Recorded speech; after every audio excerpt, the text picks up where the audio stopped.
Pemirsa, terlibat kegiatan judi online seorang PNS di Kabupaten Trenggalek diciduk polisi. Seorang pegawai negeri sipil PNS diringkus Satreskrim Polres Trenggalek karena terlibat judi online jenis slot. Tersangka yakni AS yang berusia 53 tahun, merupakan seorang penjaga malam di salah satu sekolah dasar di Kecamatan Tugu. Kita ke informasi lain, pemirsa. Satgas Pemberantasan Judi Online menyerahkan nama-nama pegawai kementerian dan lembaga yang bermain judi online. Daftar nama tersebut diserahkan atas permintaan kementerian dan lembaga terkait. Nah, kadang kalanya mungkin 1 kali menang, 5 kali kalah. Dan memang kan tidak dampaknya kan negatif.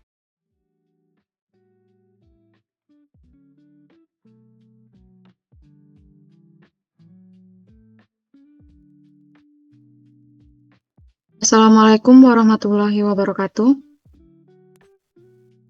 Waalaikumsalam warahmatullahi wabarakatuh.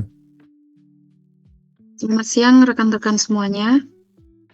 Hari ini kita akan membahas isu yang sedang marak terjadi di Indonesia, yaitu perjudian online. Apa sih judi online itu? Judi online adalah bentuk taruhan atau permainan yang dilakukan melalui internet.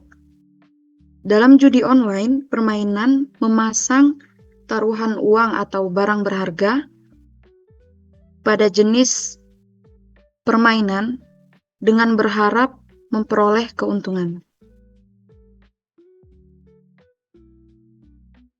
Menurut Saudara Nabil, kapan sih judi online ini mulai masuk dan marak di Indonesia? Untuk Mbak Cynthia akan sejawab.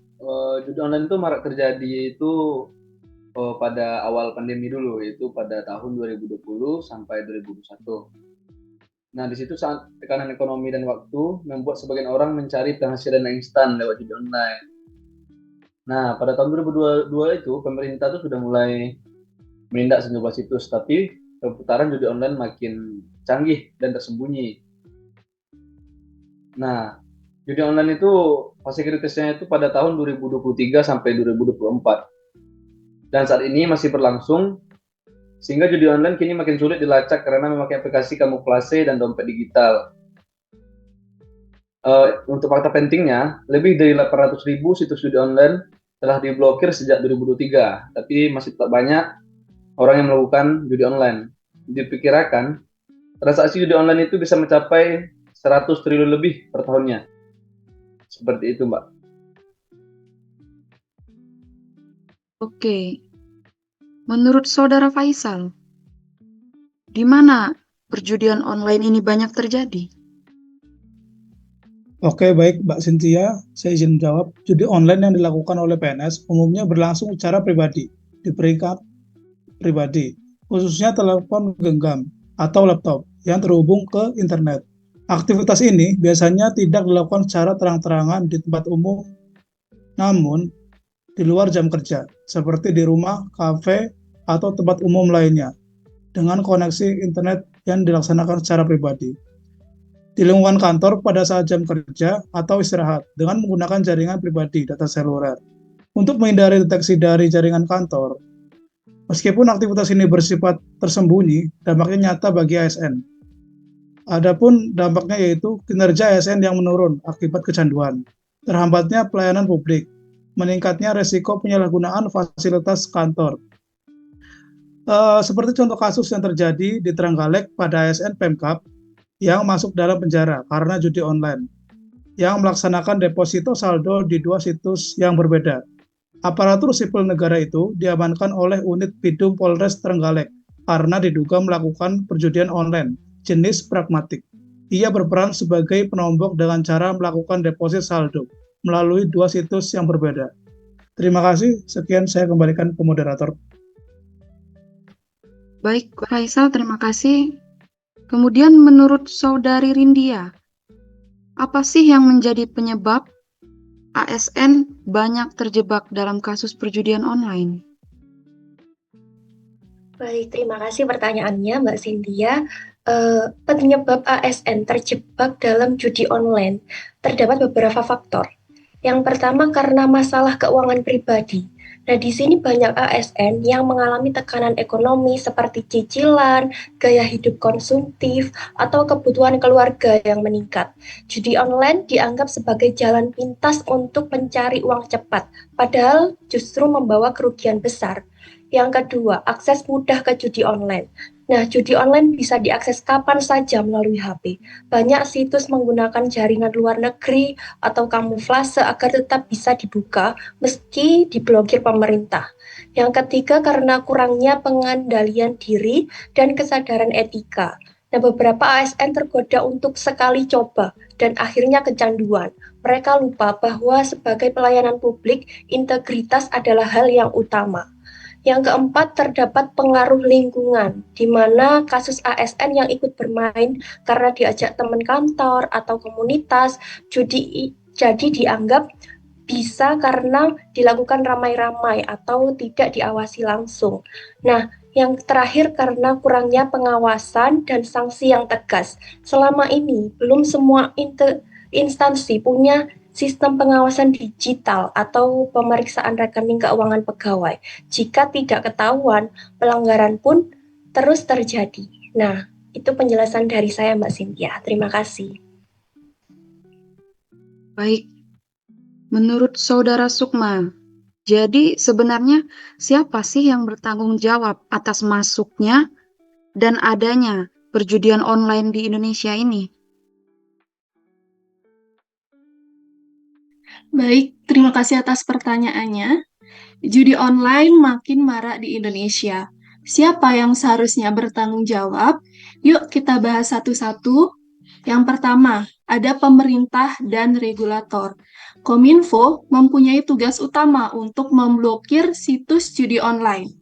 Karena judi online semakin sulit dikendalikan, pemerintah membentuk Satuan Tugas atau Satgas Pemberantasan Judi Online yang melibatkan berbagai instansi lintas sektor seperti Kominfo, Polri, OJK, PPATK, dan lainnya. Yang kedua ada penegak hukum seperti Polri, Kejaksaan, dan PPATK. Penegak hukum memang berwenang menangkap pelaku judi online. Namun banyak pelaku utama berada di luar negeri sehingga sulit dijangkau. Sementara di dalam negeri banyak yang ditangkap justru adalah korban. Yang ketiga ada penyedia layanan keuangan, biasanya dari bank atau e-wallet, wajib mengawasi transaksi mencurigakan yang mengarah ke situs judi. Yang keempat dari individu termasuk ASN atau warga biasa. Mereka yang terlibat dalam perjudian harus bertanggung jawab secara moral dan hukum. Khusus bagi ASN, terdapat kode etik yang harus dipatuhi, dan pelanggaran dapat berujung pada sanksi yang berat. Yang terakhir yaitu dari masyarakat dan keluarga. Itu sangat berperan penting dalam pencegahan lewat edukasi dan pengawasan. Jadi kesimpulannya, judi online bukan cuma masalah hukum, tapi juga masalah kesadaran bersama, tanggung jawab kita semua. Terima kasih. Baik, Saudari Sukma. Terima kasih. Kemudian, untuk Saudari Wilda, mengapa judi online menjadi tantangan dan bahaya besar bagi suatu bangsa dan negara, terkhusus bagi seorang ASN? Terima kasih atas pertanyaannya dari moderator. Judi online menjadi tantangan dan bahaya besar bagi suatu bangsa dan negara, khususnya bagi ASN aparatur sipil negara, karena beberapa alasan krusial. Yang pertama meliputi merusak integritas dan moral ASN. Yang kedua menyalahgunakan gaji dan fasilitas dari negara. Yang ketiga memicu ketergantungan dan masalah ekonomi pribadi. Yang keempat ancaman terhadap ketahanan nasional. Yang kelima melanggar hukum dan konstitusi. Yang keenam bertentangan dengan nilai-nilai bela negara. Terima kasih. Baik, kemudian menurut Saudara Teguh, bagaimana peran pemerintah dalam menangani perjudian online di Indonesia, terkhusus di lingkungan ASN? Baik, terima kasih atas pertanyaannya, Kak. Pemerintah Indonesia sebenarnya telah mengambil langkah dalam menangani perjudian online tersebut terkhususnya di kalangan ASN dengan cara mengeluarkan surat edaran PAN-RB nomor 5 tahun 2004 tentang pencegahan dan penanganan perjudian online di instansi pemerintah. Terus juga pemerintah telah melakukan pemblokiran konten rekening terkait judi online atau apapun itu seperti iklan-iklan yang mempromosikan tentang judi online. Nah, itu semuanya sudah diblokir. Terus juga apabila didapatkan ASN tersebut terlibat dalam perjudian online, maka pemerintah memberikan sanksi yang sangat tegas terhadap ASN tersebut agar bisa memberi pembelajaran bagi ASN tersebut. Dan yang terakhir itu pemerintah sudah melakukan edukasi dan sosialisasi melalui iklan-iklan atau media sosial yang lainnya juga tentang stop melakukan judi online terkhususnya bagi ASN. Sekian jawabannya, Kak. Baik, menurut Saudara Elsa, menurut saudara sebagai masyarakat Indonesia, apa yang harus dilakukan agar saudara tidak masuk dan terpengaruh ke dalam dunia perjudian online? Baik, terima kasih Mbak Adi atas pertanyaannya. Izin menjawab. Menurut saya, judi online ini suatu hal yang awalnya itu coba-coba. Untuk mengatasi agar kita tidak terjerumus atau masuk dalam judi online ini, yang terutama itu pasti dari diri sendiri. Hindari semua pengetahuan atau info atau informasi tentang judi online ini. Jadi tidak perlu kita cari tahu apa itu judi online sih, bagaimana sih cara mainnya. Kemudian menyadari bahwa akibat dari judi online ini apa. Kemudian selain dari faktor diri sendiri, yang faktor penting lain yaitu lingkungan. Kita harus bisa memilih lingkungan yang baik, lingkungan kerja yang baik, menghindari apabila ada teman kita, bahkan bila perlu kita harus saling mengingatkan. Jadi menghindari dan memilih-milih lingkungan. Mungkin dengan kita mengisi kegiatan-kegiatan sehari-hari dengan kegiatan positif seperti menyalurkan ke dalam hobi atau hal lain yang bermanfaat agar terhindar dari judi online ini. Mungkin seperti itu Mbak Ade, terima kasih. Baik, terima kasih Saudara Elsa. Lalu untuk Saudara Arif, apa sih yang seharusnya dilakukan pemerintah dalam mencegah perluasan judi online di Indonesia? Baik, terima kasih Mbak Cynthia. Selain yang sudah disebutkan oleh teman-teman tadi, mungkin ada beberapa yang harus diperhatikan lagi dalam penanggulangan judi online ini. Yang dimana yang pertama itu pemantauan dan pengawasan internal. Jadi pemerintah memperkuat sistem pengawasan kepegawaian termasuk audit internal dan evaluasi integritas pegawai. Kemudian di era sekarang pemerintah dapat memanfaatkan teknologi digital untuk memonitor aktivitas keuangan yang mencurigakan, terutama dalam transaksi gaji dan tunjangan. Kemudian adapun membuat regulasi yang disesuaikan dengan perkembangan zaman sekarang dengan menggunakan teknologi di mana pemerintah juga harus bekerja sama tentunya dengan Kominfo untuk memblokir situs dan aplikasi judi online dan mempercepat deteksi situs baru lewat AI dalam sistem otomatis sehingga kasus-kasus baru akan cepat terdeteksi. Kemudian yang terakhir mungkin pemerintah bisa saja memberikan pembinaan dan rehabilitasi, yaitu menyediakan dukungan psikologis dan finansial bagi ASN yang kecanduan judi terutama jika yang terjerat utang. Kemudian membentuk tim penanganan ASN berisiko, misalnya yang punya riwayat hutang atau masalah disiplin. Jadi seperti halnya judi online ini tidak dapat ditindak jika tidak ditindak serius, maka judi online bisa merusak integritas birokrasi, memburuk citra pemerintah dan membuka ruang untuk korupsi.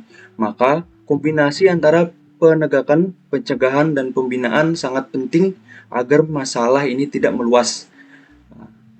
Sekian dari saya Mbak Cynthia. Terima kasih. Baik, terima kasih. Jadi menurut Saudara Narendra, apa sih kesimpulan dari pembicaraan kita hari ini? Baik, terima kasih Mbak Cynthia. Kesimpulan yang bisa saya ambil dari diskusi kita pada podcast kali ini terkait judi online yang dilakukan oleh seorang ASN, saya bagi dalam beberapa poin. Yang pertama, keterlibatan ASN dalam judi online merupakan pelanggaran hukum serta pelanggaran terhadap kode etik dan disiplin ASN sesuai dengan peraturan pemerintah nomor 94 tahun 2021. Kemudian yang kedua, tindakan tersebut mencoreng nama baik ASN sebagai abdi negara dan merusak kepercayaan masyarakat terhadap institusi pemerintah. Kemudian yang ketiga, ketergantungan pada judi online dapat menurunkan produktivitas, fokus kerja, dan integritas ASN dalam menjalankan tugasnya. Kemudian yang keempat, ASN yang terbukti berjudi online juga dapat dikenai sanksi disiplin berat hingga pemecatan dan bahkan proses pidana. Kemudian kegiatan preventif yang bisa dilakukan yakni meningkatkan sistem pengawasan dan pelaporan perilaku ASN melalui unit pengawasan internal dan penggunaan teknologi informasi. Kemudian rutin mengadakan pembinaan mental, etika profesi, dan sosialisasi hukum kepada ASN agar memiliki kesadaran hukum dan moral yang tinggi. Selanjutnya menyediakan fasilitas konseling, pengelolaan keuangan pribadi, dan program kesejahteraan untuk mengurangi risiko ASN mencari pelarian dalam judi online. Memberikan sanksi secara adil dan terbuka kepada pelaku agar menjadi efek jerah sekaligus peringatan bagi ASN lainnya. Kemudian yang terakhir, berkolaborasi dengan kepolisian, BKN, dan Kominfo untuk mendeteksi serta menindak ASN yang terlibat dalam aktivitas judi online. Mungkin demikian Mbak Cynthia. Baik, terima kasih Narendra atas kesimpulannya. Saya berharap perjudian online di Indonesia setelah ini akan menjadi berkurang dan tidak ada lagi perjudian-perjudian online lainnya selanjutnya terkhusus di lingkungan ASN. Terima kasih untuk semua rekan-rekan atas waktu dan pemikirannya yang telah disumbangkan dalam forum ini. Apabila saya ada salah kata dan salah perbuatan, saya mohon maaf. Saya akhiri. Wassalamualaikum warahmatullahi wabarakatuh. Waalaikumsalam warahmatullahi wabarakatuh.